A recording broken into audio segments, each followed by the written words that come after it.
ML Sports Take brought to you by Rosie's Corner and the CNY Golf Shop and Range. The Bills lose in Houston. Josh Allen beaten, battered, and you have to credit the Houston defense. They were all over him all the time, suffocating the offensive line of the Bills. Two superior offensive tackles in Deion Dawkins and Spencer Brown. They couldn't even get it done. Spencer Brown was injured basically 3/4 of this game. He goes out. Ryan Vandermark picked up a holding penalty late in the game as well, which turned into a 4th and 27. He had the sack and the hole. And then they still pulled the hook and ladder play and had a chance to win the game inside the 20 red zone.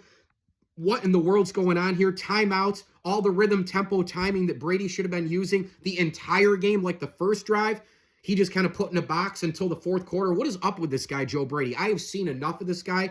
Brian Daboll, you're on the couch. Sean McDermott, can you make the call? Do you want to make the call? At least there's more consistency with Daboll. Now, he would go into his traps as well with a bad call here and there, but I feel like he put a lot of those away more. And Gabe Davis almost had a play near the end zone late in the game too. Why did it take so long for them to unleash Gabe late in the game too? Size, big target, all that sort of stuff.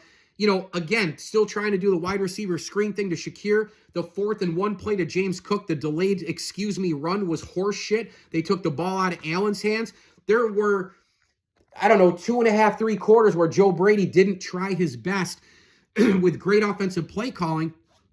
By the way, all the knocks on the defense, right? And I get it. They can't stop the run. The Bills can't. The Bills can't get off the field on 3rd down. They let Davis Mills at times, the play action, get his wide open spacing and this and that. But overall, go look at what they gave up in the second half. 3 points. They made a ton of adjustments. They got a ton of stops. And that's also what happens when you play Davis Mills. I told people, you got to play with the lead. That's the bottom line with this Bills team. They got to play with the lead so then the defense attacks. They get the explosive plays. They go after mediocre to below mediocre quarterbacks. They're able to run the ball and pass the ball. Basically what happened against the Tampa Bay Bucks. They can't win these games where they're behind because eventually they have to have QB1 doing a bunch of stuff. And in this particular situation, every single time out asking him to do something, which he almost still pulled it off late in the game, but then he threw another bad interception. It just doesn't work. And the Houston Texans elite defense, they're going to eventually probably stop you, even though they give up 3rd and 12, 4th and 27. The game program and script, it just goes wildly inconsistent. And that's why the Bills aren't a great team. They're not an awful team. They're not a great team. They show signs of both sides. They're somewhere in the middle.